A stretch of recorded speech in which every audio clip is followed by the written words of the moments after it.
সুপ্রিয় দর্শক, আপনারা দেখছেন এসপিএন বাংলা টিভি।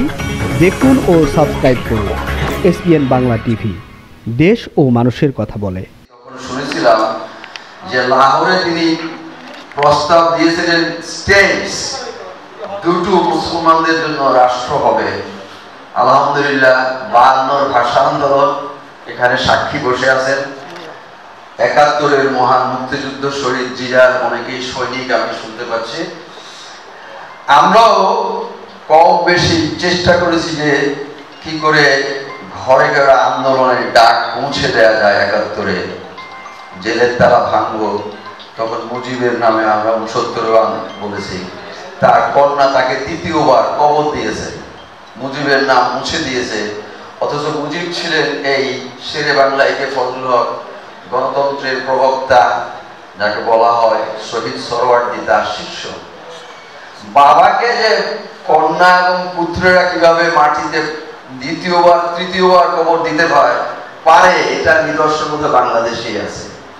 আমরা 71-এর শহীদ জিয়া সেই কালুরঘাট বেতারের সেই বক্তব্য শুনেছি।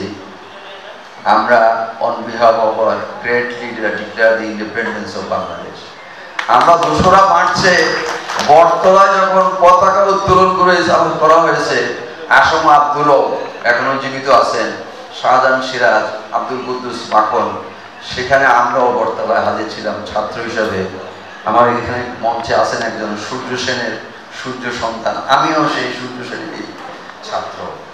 যাই হোক, যে কথা বলছিলাম, আসলে আমাদের শেরে বাংলা একে ফজলুলের জীবন যদি আমরা খুব গভীরভাবে অনুধাবন করতে পারি, তাহলে এই জাতির কপালে কোনো কলঙ্ক লেপনের কোনো কারণ নাই। কারণ তিনি আমাদের মুকুট। হোসেন শহীদ সোহরাওয়ার্দী তিনি আমাদের গণতন্ত্রের পথপ্রদর্শক। আমার মনে হয় যদি রাজনীতি যদি হয় ব্যবসায়ের কারণে, রাজনীতি হয় যদি দলের বদনামের জন্য, এখন পত্র পত্রিকায় শুনি দেখি, আমি অনুরোধ করবো আপনাদের প্রতি গভীর শ্রদ্ধা জানাচ্ছি, সালাম জানাচ্ছি যে আপনারা 17-18 বছরে বাংলাদেশে একজন মহিলা দানবের হাতে যেটা আমাদের গণতন্ত্রের নাভিশ্বাস তুলেছেন, যিনি 14-18-তে দিনের ভোট রাতে করেছেন, 24-এর ভোট আমি ডামি দিয়ে করেছেন, তাকে ধিক্কার জানাই। তিনি মোদির বাড়িতে গিয়ে এখন আশ্রয় নিয়ে তিনি কলঙ্ক লেপন করেছেন জাতির কপালে। আমি মনে করি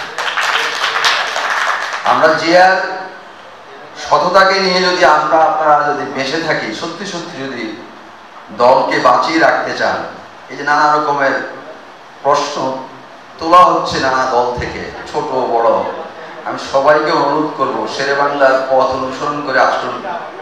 আমরা সবাই নত হই, সংযত হই, এবং আমরা যেন অসৎ না হই।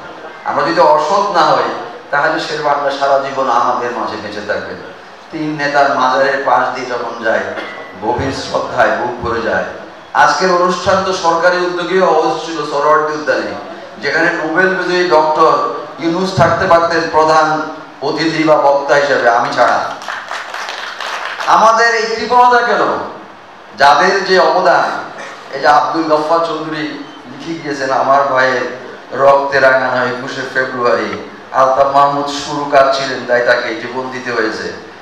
আমরা এগুলো ভুলে যাই কেন? এই কৃপণতা আমাদের এটা না হয়, আমরা যেন উদার হই।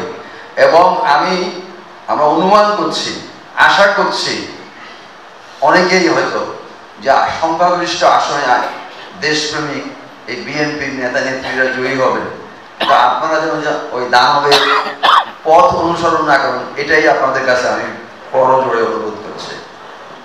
আমার কিচ্ছু বলার নেই। তাহলে মাথার মুকুট শেরে বাংলা একে ফজলুল হক, হোসেন শহীদ সোহরাওয়ার্দী এবং অন্যদের ভাষা সৈনিক রফিক জব্বার, তাদের জীবন দান সার্থক হবে।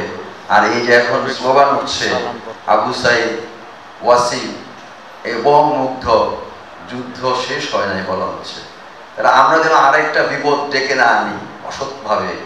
আমি আপনাদের কাছে করজোড়ে অনুরোধ করব, সবাই যেন সংযত আচরণ করি। কোনো বিএনপির নেতা কথা শুনে মাঝে মাঝে আমি সত্যি তাদের আচরণ দেখে মনে হয় যে তারা কি সত্যি দলের জন্য কাজ করছে না দলের বিপক্ষে কাজ করছে।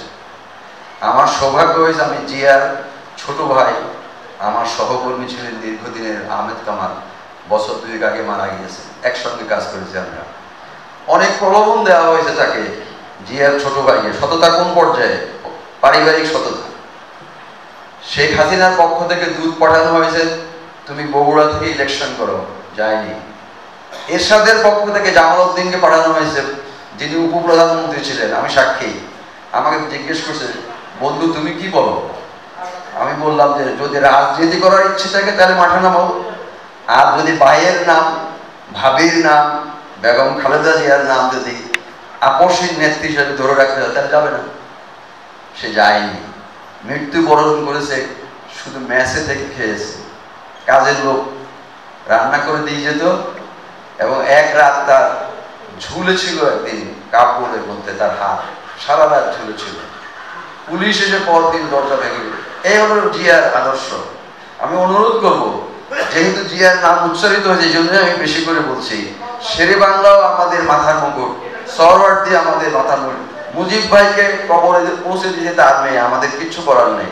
জয় বাংলা করে দিয়ে দিয়েছে তারা নিজেরাই। অতএব আমরা বলবো যে বাংলাদেশ জিন্দাবাদ, এবং আমরা যেন সৎ থাকি, সৎভাবে কাজ করি।